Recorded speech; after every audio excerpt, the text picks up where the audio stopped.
Sur Loyoli, en tout cas, on va être entre 8% de contribution au chiffre d'affaires global à quasiment 30% sur le programme de fidélité. Sur le prêt-à-porter, on va avoir pas mal de références, donc We Are Jolie, SoCup, Sisters Republic, Kookai, Projet X, Serge Blanco. Les marques ont vraiment besoin de rentabiliser encore plus qu'avant leurs clients, qui sont de plus en plus volatiles, qui ont plein d'options en face d'eux, qui ont plein de distractions dans la vie de tous les jours. Il faut dire qu'effectivement, on remarque qu'il y a une vraie prise de conscience des marchands pour repenser un petit peu la façon dont ils fidélisaient leurs clients jusqu'ici. Ça leur a permis de générer plus de 2 millions d'euros de chiffre d'affaires avec le programme de fidélité. Donc c'est à peu près 20% de leur chiffre d'affaires global. Bienvenue sur Club Croissance, le podcast qui a pour but de vous donner de l'inspiration et des idées pour accélérer la croissance de votre e-commerce. Je suis Thomas, fondateur de XPLR, une agence ads et créa à destination des marques e-commerce et des D2C. Nous accompagnons actuellement une trentaine de clients et nous sommes divisés en deux pôles, avec d'un côté la performance qui s'occupe des campagnes sur Meta, sur Google et sur les autres leviers de social ads, et de l'autre côté la créa qui produit des super contenus qu'on met au bout de nos campagnes. Dans Club Croissance, je m'entretiens avec des experts pour parler de notre passion commune, la croissance et l'e-commerce. Notre objectif sera toujours le même, vous partager des conseils, des bonnes pratiques, des retours d'expérience que vous pourrez appliquer directement à votre marque. Vous pouvez nous voir sur YouTube ou nous écouter sur Spotify et Apple Podcast. Et si ce n'est pas encore fait, je compte sur vous pour vous abonner et en parler autour de vous. C'est le meilleur moyen de nous encourager et nous aider à inviter des experts toujours plus quali. Alors je compte sur vous et je vous souhaite une bonne écoute. Salut Joseph, ça me fait plaisir de t'avoir avec moi aujourd'hui. Merci d'avoir accepté mon invitation dans ce podcast. Merci Joseph, Thomas pour l'invitation. Avec plaisir. Joseph, tu es le cofondateur de Loyoli. Donc aujourd'hui, on va parler de parrainage, de fidélité, tout ça dans un contexte e-commerce. On va rentrer directement dans le vif du sujet et briser la glace. Est-ce que tu peux commencer par te présenter ? Ouais, avec plaisir. Écoute, en deux mots, donc moi je suis, comme tu l'as dit Joseph, un des cofondateurs de Loyoli. Et écoute, de mon côté, j'ai actuellement 28 ans et j'habite à Paris. Et puis voilà, écoute, qu'est-ce que je pourrais dire de plus? Je suis passionné par l'entrepreneuriat, par la tech, les nouvelles technologies en général. Et puis bien sûr la rétention client. Ouais, et puis tu es aussi originaire de Nantes. Nous, notre agence, elle est à Nantes. On a eu l'occasion de se rencontrer au début du mois de septembre à l'occasion d'un événement qui avait lieu sur Nantes. Moi, ces dernières semaines, j'invite de plus en plus d'invités experts de sujets autour de l'e-commerce sur ce podcast. Et à chaque fois, à la fin de l'épisode, je leur pose la question « Qui est-ce que tu me conseillerais d'inviter pour un prochain épisode ?» Et à plusieurs reprises, on m'a dit Joseph de Loyoli. Donc, j'étais obligé de t'inviter C'est bon signe. aujourd'hui.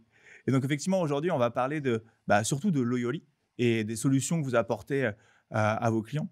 On le verra au fur et à mesure de l'entretien, mais on se rend bien compte aujourd'hui, en tout cas chez la plupart de nos clients qu'on gère à l'agence, qu'il y a un vrai déficit en termes de programme de fidélité, de parrainage, que ce n'est pas un levier qui est vraiment totalement exploité à sa juste valeur par nos clients.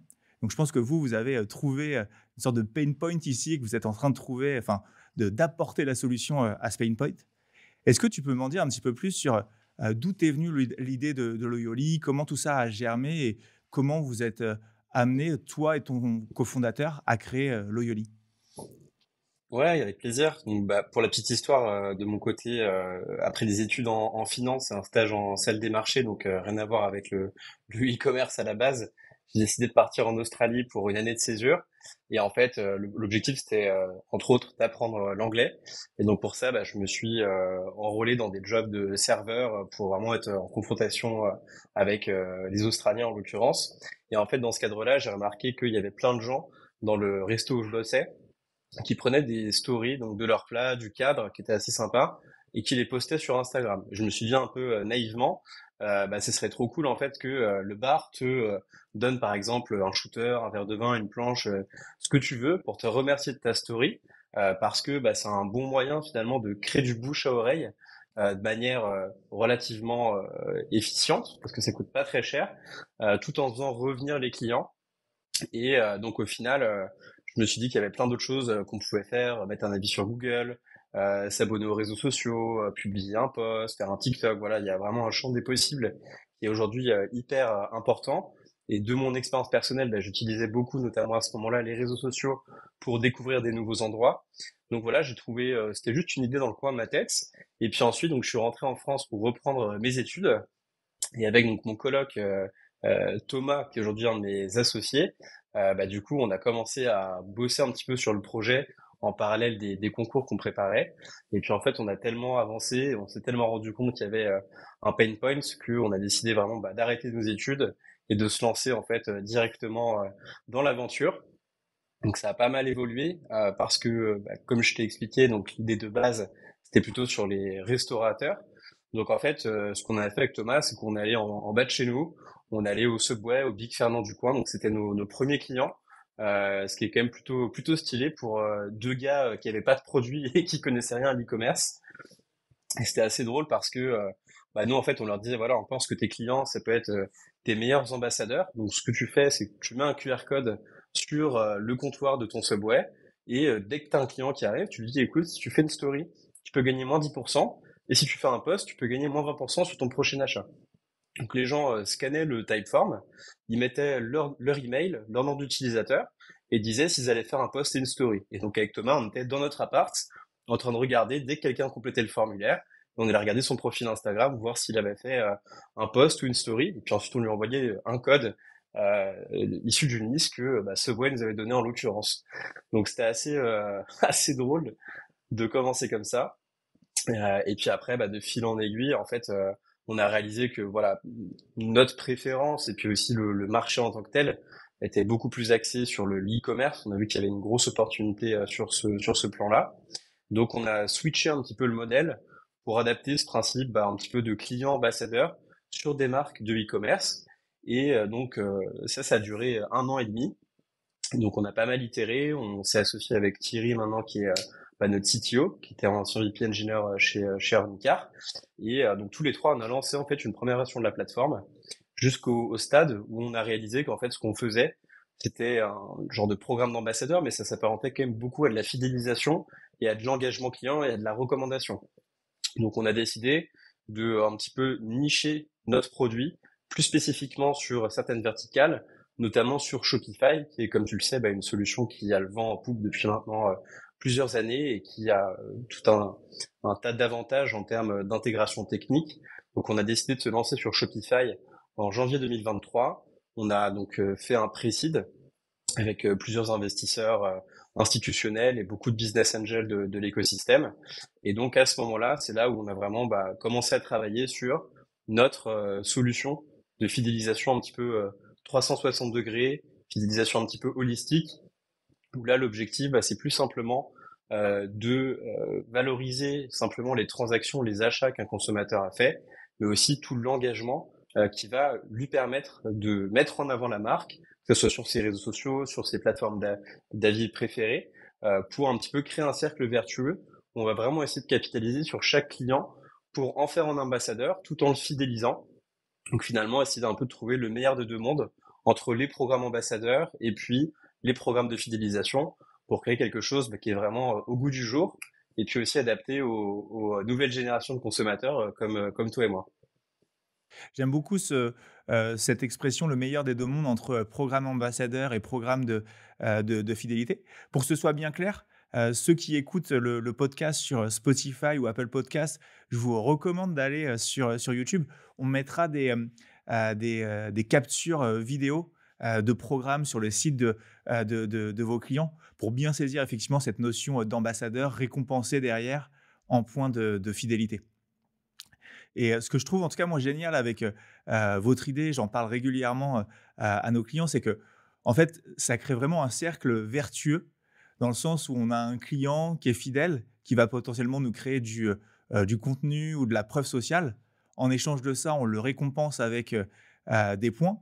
Et donc, on se crée d'un côté de la preuve sociale et de l'autre côté, on l'incite à potentiellement repasser commande derrière. Parce qu'effectivement, c'est un incentive à une future commande. Donc, on améliore sa LTV. Donc, on ne gagne pas uniquement des clients fidèles, on gagne de la preuve sociale et on ne gagne pas uniquement de la preuve sociale, on gagne aussi une plus longue LTV. Et ça, je trouve que c'est assez ingénieux de votre part d'avoir fonctionné de cette manière-là.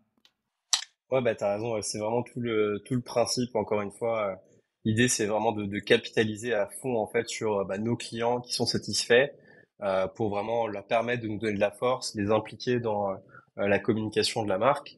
Et du coup, comme il y a plein de choses à faire, plein de missions, comme on appelle ça, pour gagner des points, ce qu'on remarque, c'est que les gens font les missions, ils gagnent des points, ils passent les paliers, donc ils se prennent un petit peu au jeu, et ce qui fait qu'ils vont beaucoup plus dépenser leurs points que sur d'autres programmes plus classiques, on va dire. Donc c'est ça aussi l'intérêt, effectivement, plus de preuves sociales et puis un meilleur engagement sur le programme avec plus de résultats. Ouais. Et tu parlais effectivement d'avoir des programmes de fidélité, adaptés avec les comportements actuels qu'on va avoir, en ligne. Toi, tu as fait ce constat-là, au lancement de Loyoli ou est-ce que tu continues de le faire, qu'aujourd'hui la plupart des marques e-commerce, elles ont, peut-être des programmes de fidélité, mais qui sont, totalement obsolètes ou qui fonctionnent pas avec la réalité actuelle?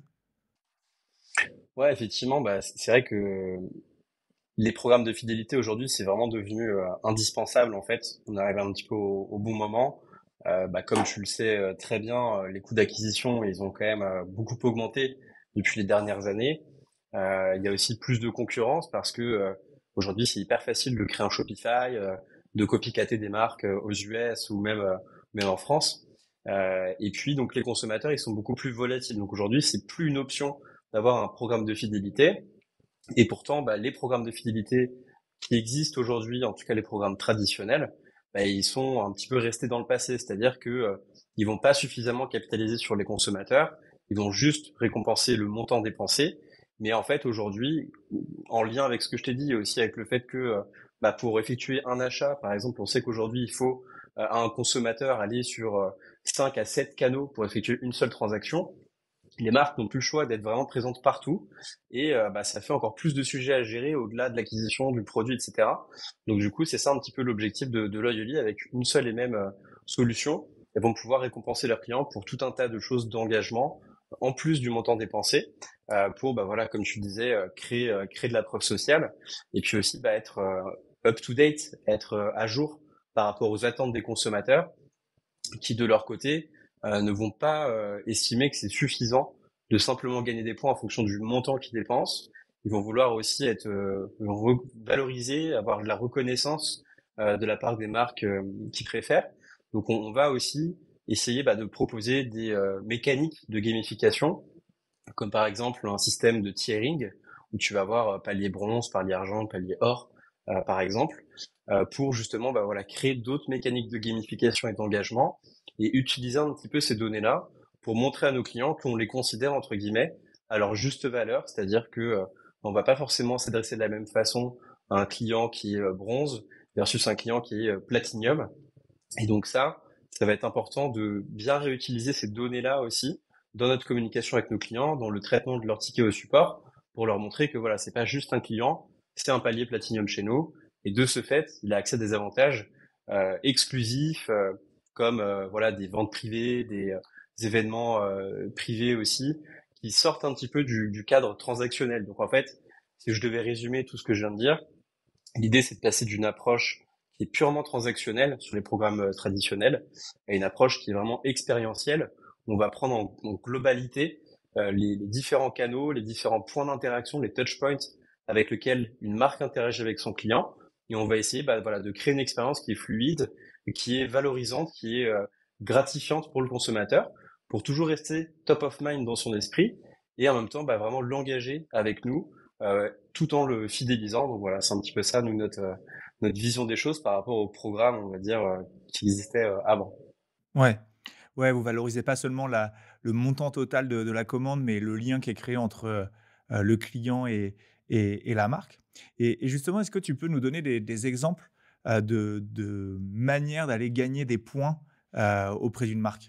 Ouais, avec plaisir. Donc justement, nous, c'est là où on va essayer vraiment de d'innover beaucoup chez le Yoli. Donc il y a à peu près 5 thématiques, on va dire, pour faire gagner des points. T'as la dimension transactionnelle, voilà, j'en parle pas, c'est 1 euro égale un point typiquement.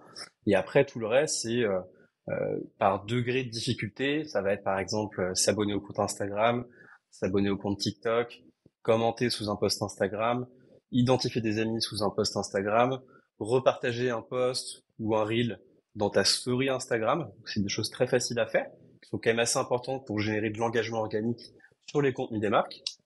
Donc là, c'est des choses, on va dire, faciles. Tu as aussi dans la même catégorie tout ce qui va être opt-in, donc donner son accord pour être contacté par SMS, par WhatsApp, par email, donner de la donnée aux marques, donc sa date d'anniversaire, la date d'anniversaire de ses enfants, compléter un formulaire, compléter un profil beauté.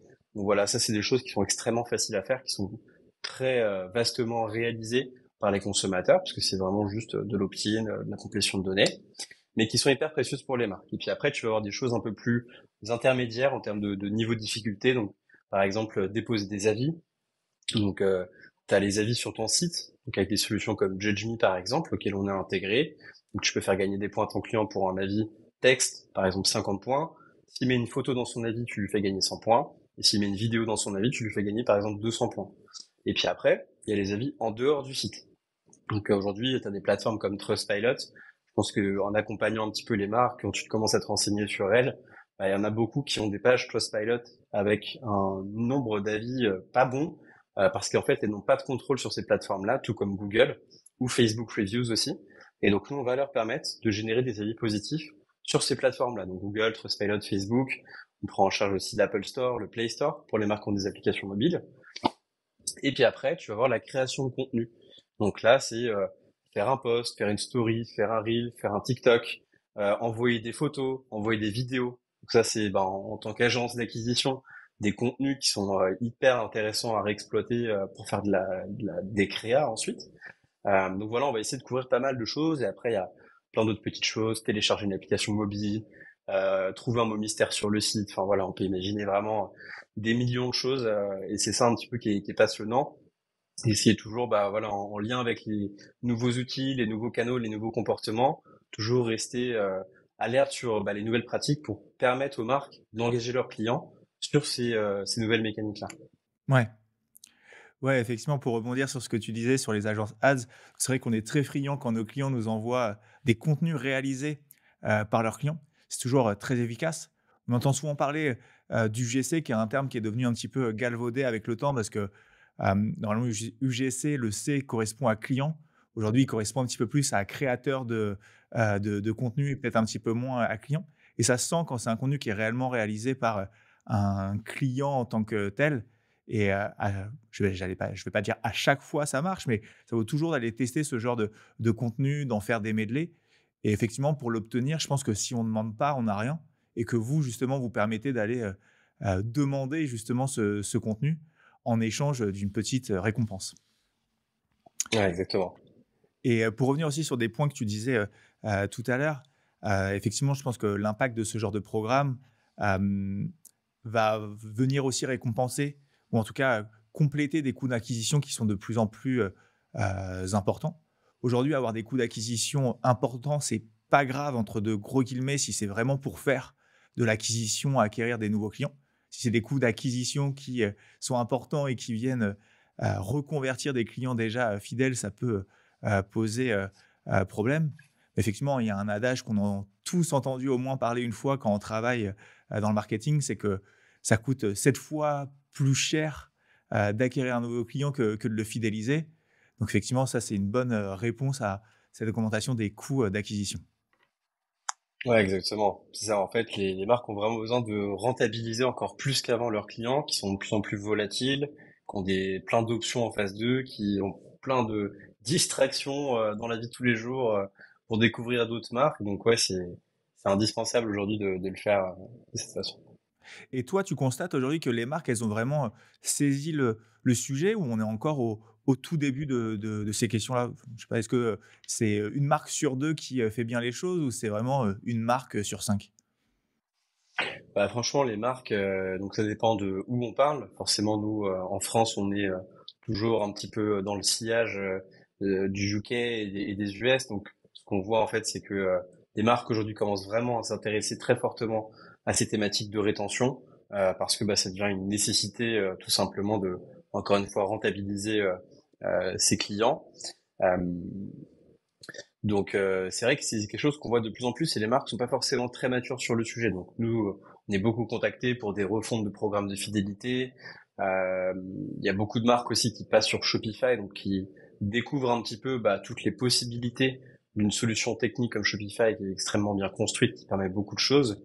Et nous, on va essayer vraiment d'aller s'intégrer avec des outils comme Shopify, mais aussi tous les autres outils que les marques utilisent pour vraiment fournir une expérience client globale qui est sans couture et qui est fluide.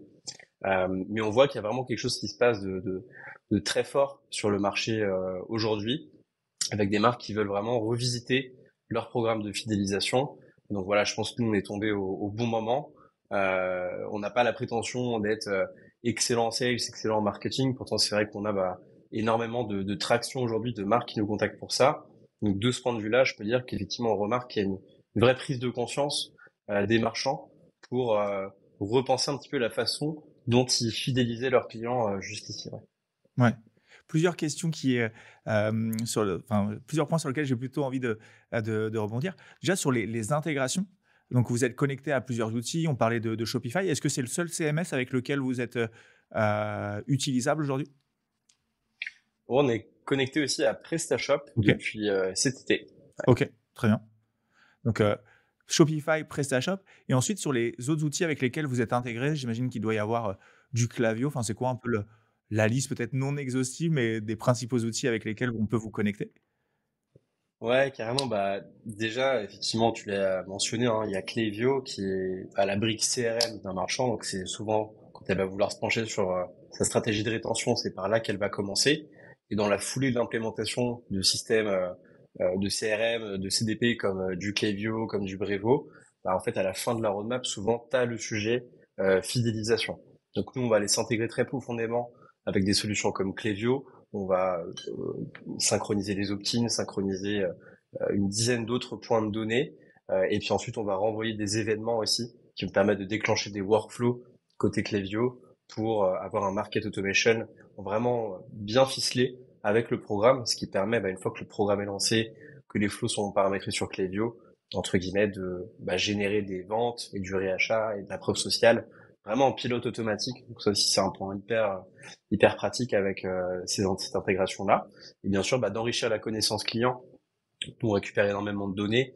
C'est vrai que je l'ai pas précisé, mais toutes les missions qu'on va proposer, et c'est ça vraiment notre spécificité aujourd'hui, aucune autre solution ne le fait. On va vraiment vérifier les missions qu'on propose. Donc quand quelqu'un va faire une story, nous en fait on va vérifier qu'il y a le bon hashtag, qu'il y a la bonne mention. La marque, bien évidemment, elle lui a fourni un exemple dans la mission au préalable. Et ensuite, nos algorithmes, ils vont aller récupérer les contenus. On va collecter les droits de propriété intellectuelle et d'auteur. Et on va enregistrer tous les contenus, même les stories, dans une bibliothèque d'UGC que la marque peut télécharger. Et ensuite, elle a tout un tas d'analytics où elle va pouvoir savoir combien d'abonnés elle a gagné, sur quels réseaux sociaux, combien d'avis sur quelle plateforme. Elle peut tout revoir. Donc voilà, ça c'est juste une petite parenthèse sur le fait que c'est bien de proposer des missions, mais c'est mieux de les vérifier pour vraiment comprendre l'impact que ça a et aussi faire des corrélations entre le nombre de missions réalisées et puis l'impact sur les métriques de rétention, parce que c'est ça qui va nous intéresser à la fin de la journée pour la marque. Et du coup, je me suis un petit peu égaré. Je pense que j'ai oublié le début de ta question, Thomas. Le début de la question, mais déjà, c'est super intéressant. Ça me donne envie de t'en poser une autre, mais je vais te reposer celle Sur les du intégrations. départ. C'était sur les intégrations. On parlait de Klaviyo. Moi, je dis Klaviyo, mais c'est toi qui as raison. Il faut dire Klaviyo. J'imagine qu'en plus de Klaviyo, vous êtes connecté à des outils qui permettent de faire de l'automation sur WhatsApp, etc. Exactement, ouais, tu parlais de Tiffen, de Simio que t'as reçu il y a quelques temps, donc on est aussi connecté à Simio, on est aussi connecté à leurs confrères Wax, on est connecté, donc en fait on essaie de se connecter sur tous les canaux, donc on a parlé donc du site web, on a parlé de WhatsApp, on a parlé du CRM, donc, qui envoie aussi maintenant des SMS, on peut parler du point de vente physique, donc c'est hyper important d'avoir un programme qui est connecté en omnicanal. Donc on va se connecter à des solutions comme Shopify POS et d'autres sur lesquelles on travaille en ce moment. Et puis ensuite on va avoir des apps d'avis comme JudgeMe à qui on est connecté. On va avoir ensuite tous les réseaux sociaux, donc Instagram, TikTok, Twitter, Facebook, YouTube, etc. On va avoir les solutions d'abonnement comme Recharge, parce que là du coup c'est une approche qui est un petit peu différente. Il y a des marques, je pense à My Variations par exemple, qui a une grosse partie de son business qui repose sur des abonnements. Du coup, on va vraiment essayer, voilà, de permettre des choses assez poussées pour récompenser de façon différente un client qui est abonné, un client qui est pas abonné, faire gagner plus de points quand la personne souscrit à un abonnement. Voilà, ce genre de spécificité par rapport à des business de marchands. Et puis après, on va aller aussi s'intégrer avec le support client, par exemple, donc avec Gorgias ou Crisp aujourd'hui, où on va permettre de renvoyer le contexte d'un client directement à l'agent de support. Donc, je te donne un exemple qui est assez cool, je trouve. Par exemple, si tu es palier Platinum chez certains de nos clients, tu vas avoir comme avantage le fait que tes tickets de support sont traités en priorité. Donc, nous, on renvoie cette information à Gorgias. Donc, Gorgias peut traiter en priorité les tickets qui proviennent de ces paliers Platinum, ce qui est logique parce que du coup, c'est ses meilleurs clients. Et ils vont pouvoir lui donner des points de fidélité directement depuis leur solution comme Gorgias ou Crisp sans sortir de la solution. Et voilà, globalement, ça va permettre de créer de la cohérence en fait entre la multitude de solutions qui sont utilisées partout pour qu'à chaque fois, le client en fait, en tout cas la marque ait bien connaissance du contexte de son client et puisse du coup l'adresser d'une façon qui est personnalisée. Ouais, OK, très bien. Et comment ça fonctionne du côté, client? Enfin, je veux dire, des clients de tes clients. Hem, je poste une story, j'utilise le bon hashtag. Vous collectez directement, la story ou est-ce que je dois me connecter, envoyer une preuve que je l'ai, bien publiée? Donc ouais, sur la story typiquement, on va pas récupérer tous ceux qui utilisent le bon hashtag. On va plutôt partir de l'autre sens, c'est-à-dire que on va proposer au client de faire une story contre des points de fidélité. Le client, donc, il va cliquer sur la mission, il va voir le ou les exemples, photos, vidéos, description, qu'est-ce qu'on attend, il va copier les hashtags, copier l'identification. Donc déjà là, on est sûr que le contenu du coup va correspondre à ce que la marque attend. Et ensuite, il va aller sur Instagram, donc cliquer sur OK, je vais faire la mission. Et à partir de ce moment-là, les algorithmes vont regarder du coup sa story tous les jours jusqu'à ce qu'il publie une story avec le bon hashtag et la bonne mention. Et à ce moment-là, on va récupérer le contenu, l'enregistrer, collecter les droits. Et ensuite, sur la partie vraiment subjective du contenu, c'est la marque qui va valider. Donc en fait, elle a une interface de modération sur le Gali où elle voit tous les contenus qui sont soumis. Et ensuite, elle peut soit les valider, soit les invalider en fonction de si ça correspond à ses critères ou non. Très bien, très clair. Et on n'en a pas encore, parlé, mais est-ce que tu peux nous donner, enfin voilà, des secteurs d'activité sur lesquels vous cumulez les clients et puis, peut-être aussi le nom de quelques-uns de tes, clients pour qu'on puisse situer tout ça? Ouais, avec plaisir. Donc, nous, c'est vrai que c'est important, je pense, de préciser que les programmes de fidélité, c'est adapté à des marques qui font déjà un certain niveau de revenus, qui ont déjà un petit peu, entre guillemets, trouvé leur product market fit, qui arrivent déjà à vendre de façon répétée, sans forcément avoir de programme de fidélité. Donc ça, en général, on va dire, autour de 1 million d'euros de chiffre d'affaires à l'année. Ça peut commencer un petit peu avant, autour de 500 000 en gros. Mais voilà, je précise, il faut quand même avoir déjà un niveau d'expérience, entre guillemets, et une base client qui est déjà suffisante pour que le programme de fidélité soit vraiment intéressant. Euh, Après, ce qu'il faut aussi, c'est avoir des produits, euh, une gamme de produits qui est assez large, qui sont assez qualitatifs, qui se prêtent au repeat. Donc, c'est sûr que si tu vends des chaussures à 5000 euros, bon voilà, tu vas peut-être pas avoir énormément de repeat parce que la quantité de gens qui sont prêts à acheter des chaussures à 5000 euros tous les mois est quand même relativement limitée. Donc voilà, il y a des secteurs sur lesquels ça se prête. Donc voilà, ça c'était juste le préalable, on va dire, pour faire de la fidélité. Et donc, une fois qu'on a dit ça, les secteurs phares pour nous, ça va être tout ce qui est donc bien la consommation, typiquement la cosmétique, la beauté, la santé. Donc là, je pense par exemple aux compléments alimentaires, et puis le prêt-à-porter, les accessoires de mode, voilà, tout ce qui va être consommable, donc de la food aussi. Et donc, tu vois, je peux te donner quelques noms de clients. Donc sur la cosmétique, la beauté, on va avoir des marchands comme La Belle Bouffe, comme Beauté Privée, comme Delab. Sur tout ce qui est complément alimentaire, ça va être Apnée Paris, Épicure, Nali. Ensuite, sur le prêt-à-porter, on va avoir pas mal de références. Donc, We Are Jolie, Soak Up, Sisters Republic, Koukaï, Projet X, Serge Blanco. Accessoires de mode, on va avoir Coucou Suzette. On va aussi avoir Simone à Bordeaux. On va avoir du Hintbag aussi. Et puis, on va d'autres secteurs aussi. Donc, où là, ça sort un petit peu du cadre que je viens d'évoquer, mais ça marche, ça peut marcher très très bien pour du parrainage. C'est encore un peu un autre sujet. Le parrainage, c'est vrai que ça peut se démarrer quasiment dès le départ. Moi, c'est ce que je recommande. Franchement, c'est hyper simple à mettre en place. C'est généralement pas très coûteux, surtout au début. Donc ça, c'est vraiment un bon moyen de mettre déjà cette habitude-là en place pour nos clients, parce que le coût d'acquisition il est beaucoup plus intéressant via du parrainage que via d'autres canaux, par exemple.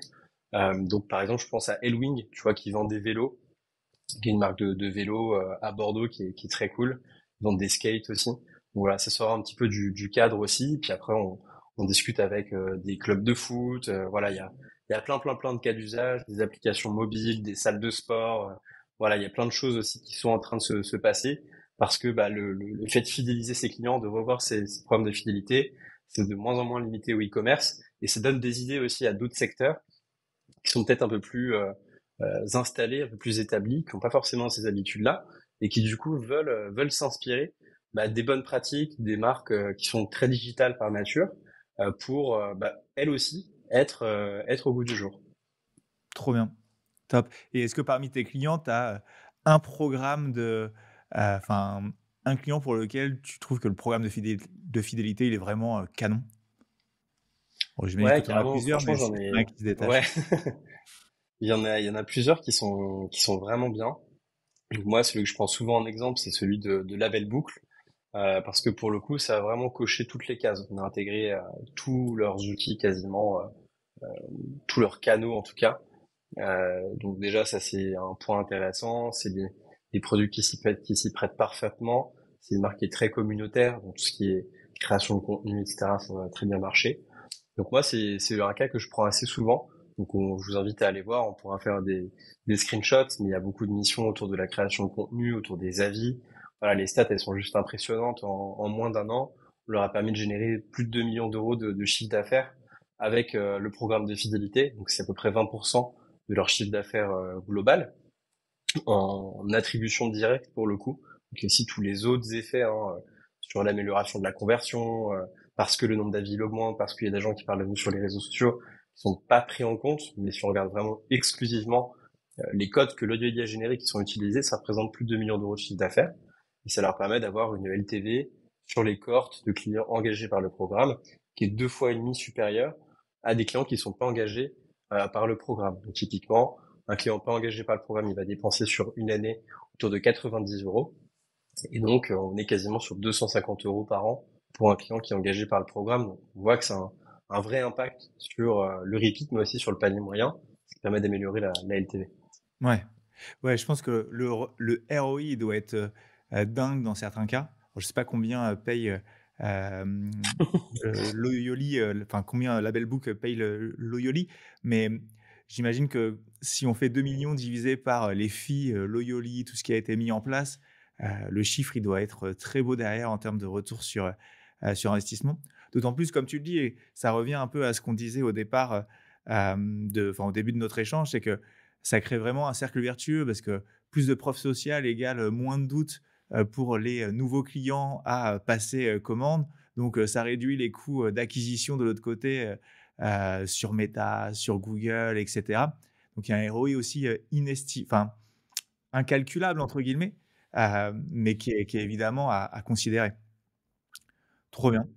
Et justement, vous, c'est quoi les indicateurs que vous conseillez à vos clients de regarder après avoir mis en place un programme de fidélité et un programme de parrainage?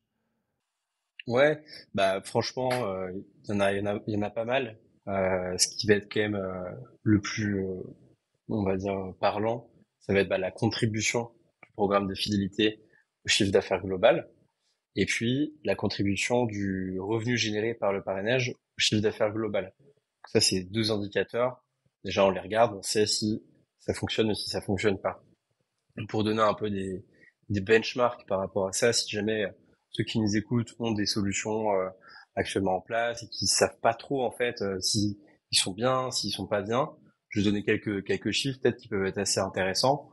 Tu vois, par exemple, nous chez Loyoli, bon, le benchmark va varier en fonction du taux de clients récurrents du marchand, de son niveau aussi de chiffre d'affaires, parce que bah, forcément, ça n'a rien à voir en termes de contribution au CA si si j'ai 10% de mes clients qui sont déjà récurrents ou si j'en ai 70%. Mais dans les grandes lignes, sur le Yoli en tout cas, on va être entre 8% de contribution au chiffre d'affaires global à quasiment 30% sur le programme de fidélité. Et après, sur la partie parrainage, on va être entre 1% des nouveaux clients qui sont apportés par le parrainage à plus de 6% des nouveaux clients qui sont apportés par le parrainage. Donc ça dépend de plein de facteurs, hein, mais ce qu'on voit, c'est que ça peut quand même chiffrer de manière très élevée. Et souvent, les marchands se demandent un petit peu, oui, mais du coup, j'ai peur de pas être rentable sur mon programme, etc. Nous, de toute façon, évidemment, comme tu t'en doutes, on les accompagne pour faire tous ces calculs-là. Mais en fait, quand on fait les maths à la fin de la journée, même si on est assez généreux sur le programme de fidélité, c'est un très très bon calcul parce que bah on facilite vraiment, on accélère le repeat, on augmente le panier moyen, on génère du bouche à oreille et des ventes via le parrainage avec un coût d'acquisition qui est 5 fois moins cher que d'autres canaux.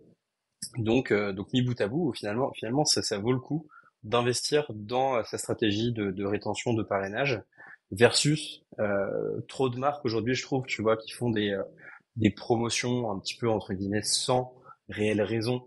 Voilà, j'ai besoin d'atteindre mes objectifs de vente, donc bah, je fais une promotion. En plus maintenant, dans la société dans laquelle on vit, il y a toujours des bonnes raisons de faire plein de promotions à tout le monde de la même façon, et du coup il y a un vrai manque à gagner. Donc moi ce que je recommande souvent, c'est faire moins de promotions, mais les faire mieux aux bonnes personnes de manière plus personnalisée, parce que bah, ça n'a rien à voir d'envoyer un code de moins 20% à un client qui achète pour la première fois, euh, parce que bah, potentiellement, la raison pour laquelle il achète, c'est parce qu'il y a ce code-là.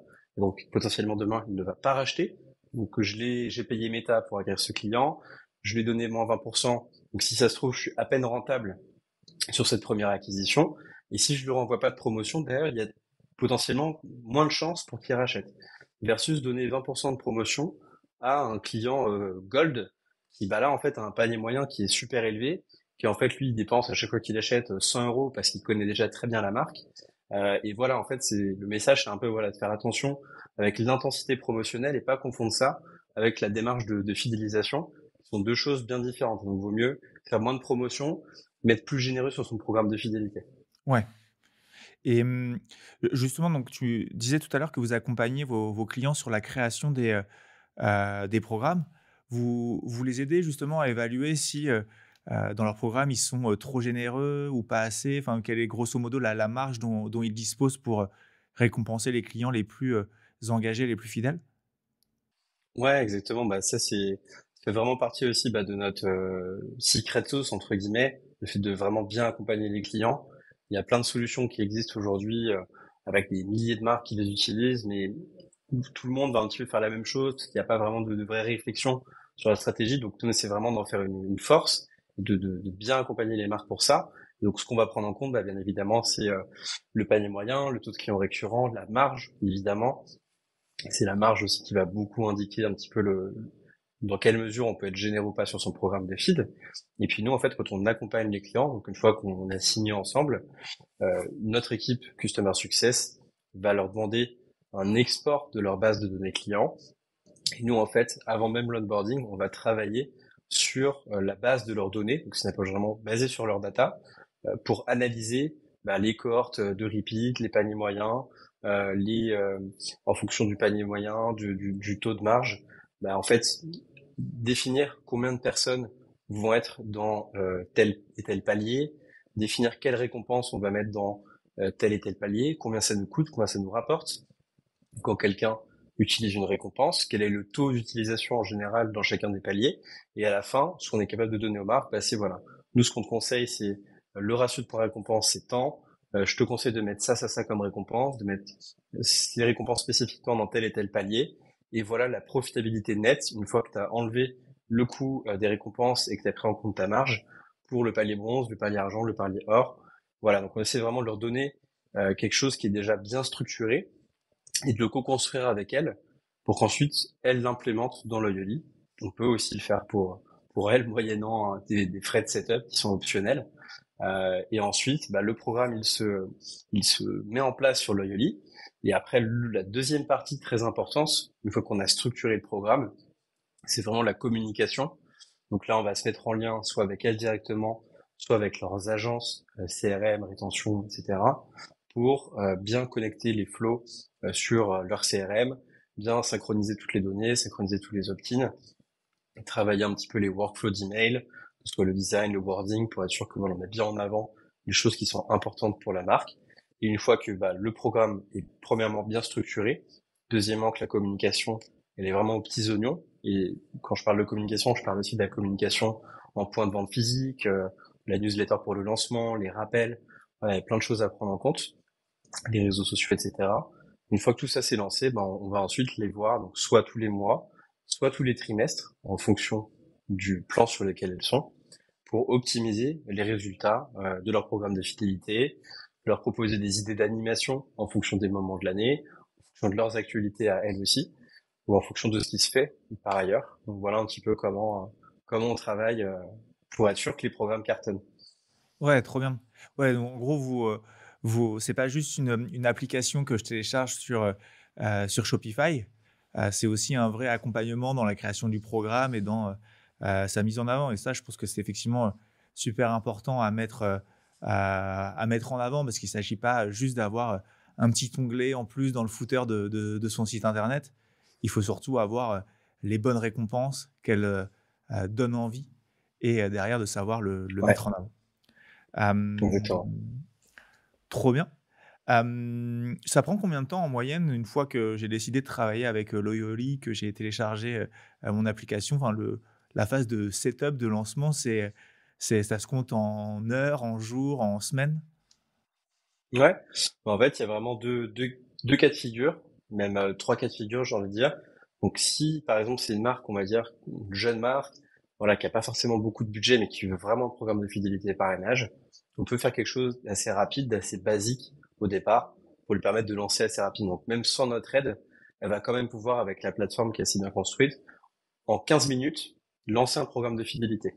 Donc ça, faut faire attention avec ça parce que, encore une fois, c'est important de bien faire ses calculs en amont. Après, quand on démarre, voilà, c'est pas forcément toujours gênant de le faire de cette façon-là. Après, donc, il y a les marques, pour qui c'est vraiment hyper important de bien travailler cette stratégie-là, parce que c'est la majorité de nos clients. Sur ces marques-là, il y a soit des marques qui sont assez rapides dans l'exécution, la mise en place de l'EDI, donc ça prend une semaine environ. Ou alors, si il y a d'autres sujets en parallèle, ça peut prendre un mois. Donc en gros, pour te répondre, ça va de 15 minutes à un mois en fonction de l'investissement et de l'importance donnée au projet par la marque. OK, très bien. Et justement pour, ces jeunes marques qui se lancent, c'est quoi un peu tes règles d'or ou tes bonnes pratiques, à absolument mettre en place? Effectivement, donc il y a une première chose, mais qui est déjà assez importante pour les marchands, et ils nous en parlent très souvent, c'est voilà de bien personnaliser son programme à son image de marque. L'objectif, en fait, c'est que l'utilisateur n'ait pas l'impression de sortir du site quand il va interagir avec le programme de fidélité. Donc il y a la page de fidélité sur laquelle on est bien évidemment présent, sans que le client nous voit pour autant. Après, il y a le compte client aussi directement. Donc là, il y a plein de choses qu'on propose déjà avec Loyoli, une carte de feed, mettre le lien de parrainage, vraiment bien designer tout ça. Donc ça, on permet d'aller assez loin sur la partie design du programme, que ce soit bien collé à l'ADN de la marque.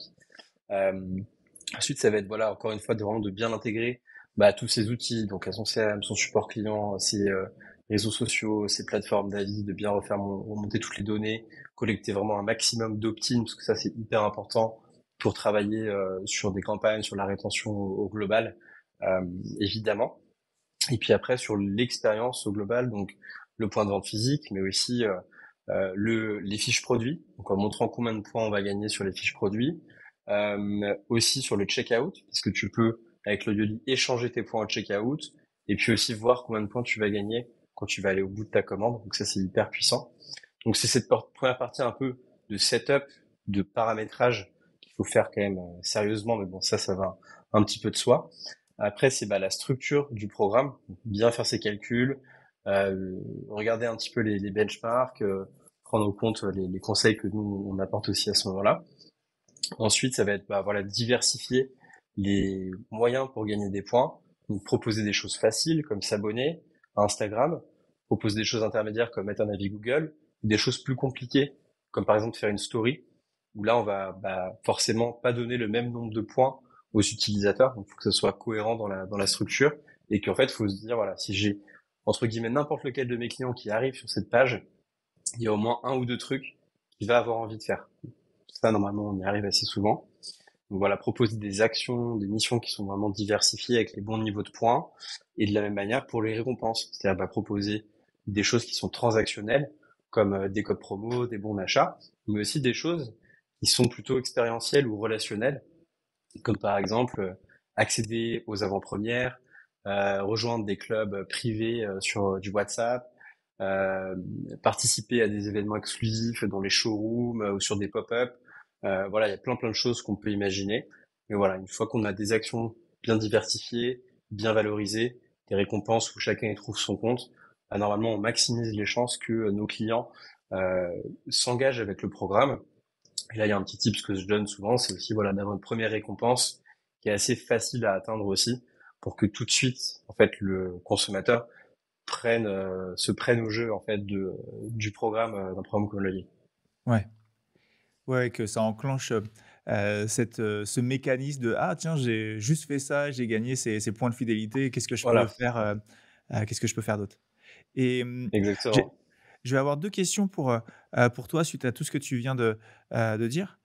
Une par rapport à Shopify, POS et les points de vente, en physique et d'abord une petite question sur comment mettre en avant son, programme de fidélité, sur son site internet. Par exemple, j'étais sur le site de, Einbag où, directement dans, le, header à côté, enfin Ouais. dans le menu, il y a écrit, club fidélité. Toi, tu conseilles de le mettre directement ici, d'être plus, discret? Enfin, c'est quoi tes recos?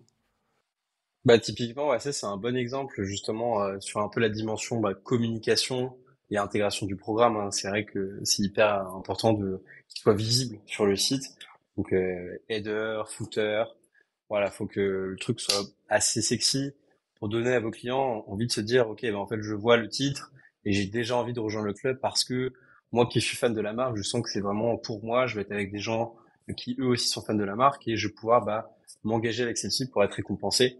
Donc c'est évidemment hyper important de mettre en header, de mettre en footer dans le compte client, mettre les extensions en place sur les fiches produits, sur le checkout, des bannières aussi pour parler du parrainage, séparer bien la page de parrainage avec la page de fidélité, qui sont deux sujets qui sont différents. Donc ça aussi c'est possible. Et puis après sur le point de vente physique aussi, ça c'est je pense quelque chose qui est important à dire, de bien briefer ses équipes pour que chaque fois que quelqu'un vienne faire un achat, avec l'application Loyally sur Shopify POS par exemple, on peut voir combien de points la personne est là, on peut échanger des points pour elle, on peut lui dire voilà, ah bonjour Thomas, effectivement, je vois que vous avez moins 10% qui sont valables avec vos points, est-ce que vous voulez les utiliser ou pas? Bon là c'est pas la même chose que si on te dit bonjour Thomas, est-ce que vous faites partie de notre programme de fidélité ou pas? Je sais plus très bien. Voilà, là en fait, ton expérience elle est ce qu'elle doit être aujourd'hui en fait en 2024, bientôt 2025.